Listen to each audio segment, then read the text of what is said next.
भूतकाळातली मालकी प्रश्नार्थक वाक्यांमध्ये आपल्याला करायची. आता मी याच्या अगोदर जे काही पास्ट पोझिशनचे affirmative and negative sentence constructions already we learned. That time I had not given you hints regarding Hindi and Marathi. त्याच्याविषयी मी काही हिंट्स दिली नव्हती, मात्र या वाक्यामध्ये देतो. समजा तुम्हाला असं वाटलं की सर हे वाक्य मराठीमध्ये कसे करायचे किंवा कसे होतात, तिकडं बघा. आपण वाक्य घेतो आणि ला असं विचारलं जातं. जसं राजूला भाऊ होता का, ला हे पोझिशन सांगते इथं. त्याच्यानंतर कधी कधी जवळ आधी वाक्य असते तुमचं. वाक्य राजू जवळ मोटरसायकल होती का, बरोबर आहे, हा एक शब्द आहे. त्याच्यानंतर कडे, राजूकडे मोटरसायकल होती का. काही जण च्या मालकीचे असे शब्द वापरतात, हे लक्षात ठेवा. आता जसं राजूच्या मालकीचे शेत होते का, राजूच्या मालकीचे घर होते का. मग गाडी असले चाचीचे हे शब्द तुम्हाला कळतात. आता तेवढे तुम्ही मॅच्युअर आहात. राजूच्या मालकीची गाडी होती का, किंवा संजूच्या मालकीची मोटरसायकल होती का. तर मालकीचे आलं लक्षात. हक्क, राजूच्या हक्काची, असंही तुम्ही आता ते शब्द लक्षात ठेवा. आणि शेवटी काय येईल मग आता मित्र हो, आता हे भूतकाळाचे सांगालो मी. होता, होती, होते असा शब्द तुम्ही घेत चला. मी इथं लिहितो आणि शेवटी का द्यायला विसरू नका. आता एक वाक्य मी बोलतो, राजूला भाऊ होता का. आता तुम्ही त्यानुसार ते मालकी दर्शक आहे का नाही मी तुम्हाला अगोदरच सांगितलं की there should not be only narrow view. Have, has, had याच्या मदतीने तुम्ही हे नातेवाईक, एखादी वस्तू, आता माझ्याजवळ नाही समजा. आता तुम्ही असं नाहीत म्हणू शकत. समजा मी म्हटलं की माझ्याकडं 1 एकर शेती होती. आता ती तुम्हाला मी लगेच दाखवली पाहिजे का, तर नाही.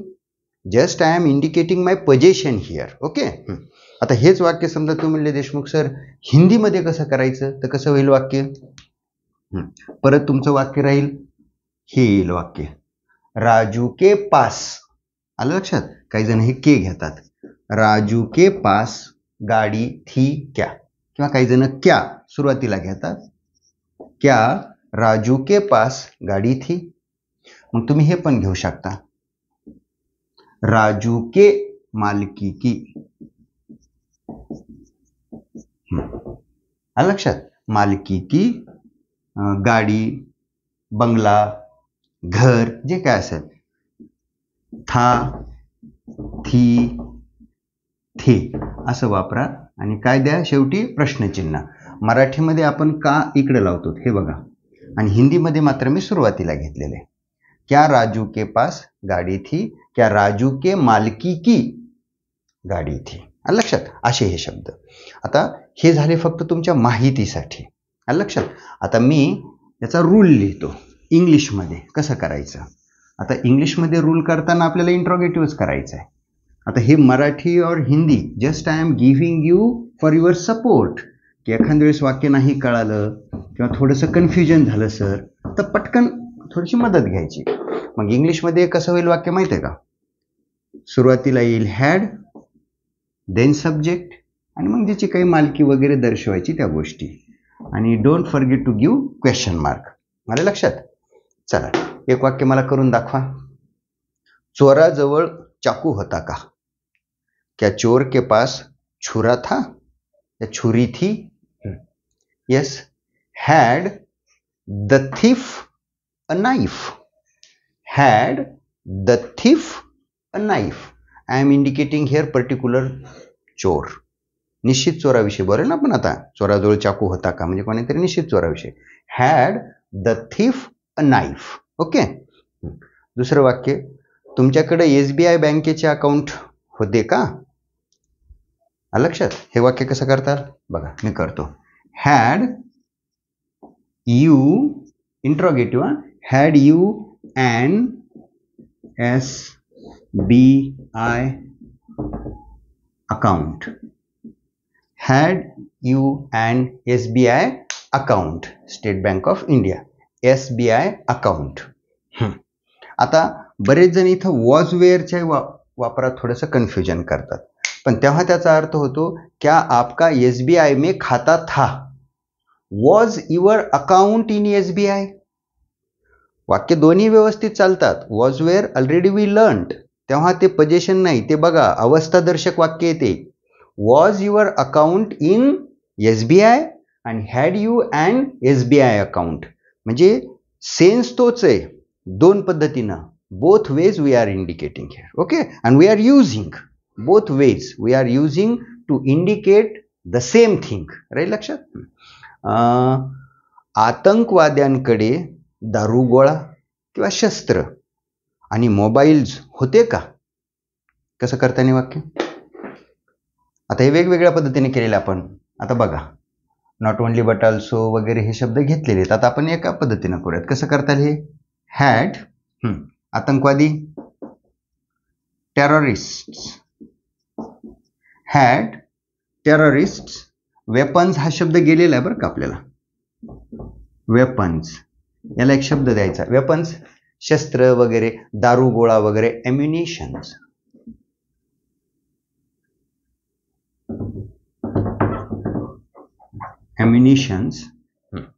Ammunitions comma mobiles too. आता इथं बघा, I used here too. Weapons और ammunitions too. Ammunitions. If you get any difficulty, I am writing here. Look.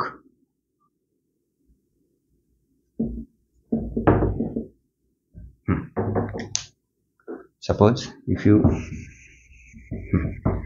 already I have given here, and please don't forget to give here comma. Had terrorists weapons, mobiles too, if more than one. Had terrorists ammunitions, please recite this word, ammunitions. Weapons already we used. Had terrorists ammunitions, mobiles too. Not only but also. कसं करताना वाक्य.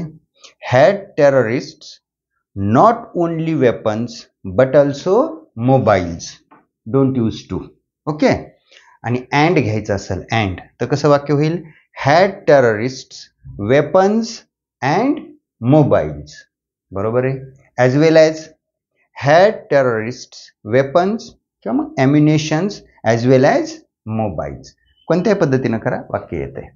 बरं, एक वेगळं वाक्य देतो बघा. आता वॉज वेअर आणि हॅडचं मी कॉम्बिनेशन करतो.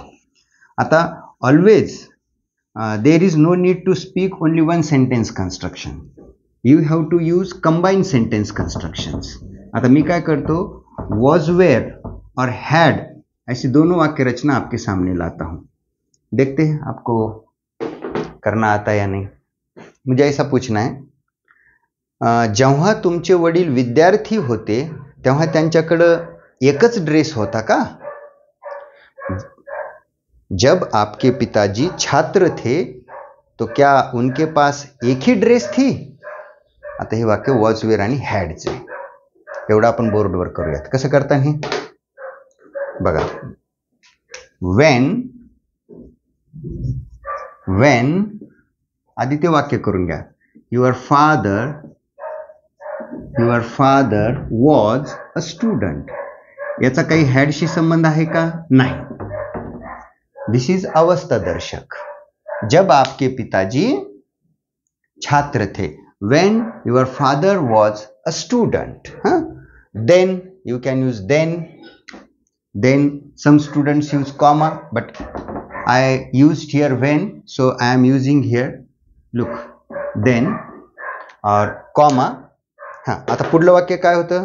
क्या उनके पास एक ही ड्रेस थी? त्यांच्याकडं एकच ड्रेस होता का? आता हे वाक्य आहे पोझिशनचं. कॉमा दे दिया है यहाँ पे. सेंटेंस कंटिन्यू है. Had he only one dress.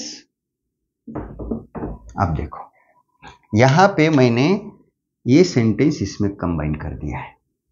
When your father was a student, had he only one dress?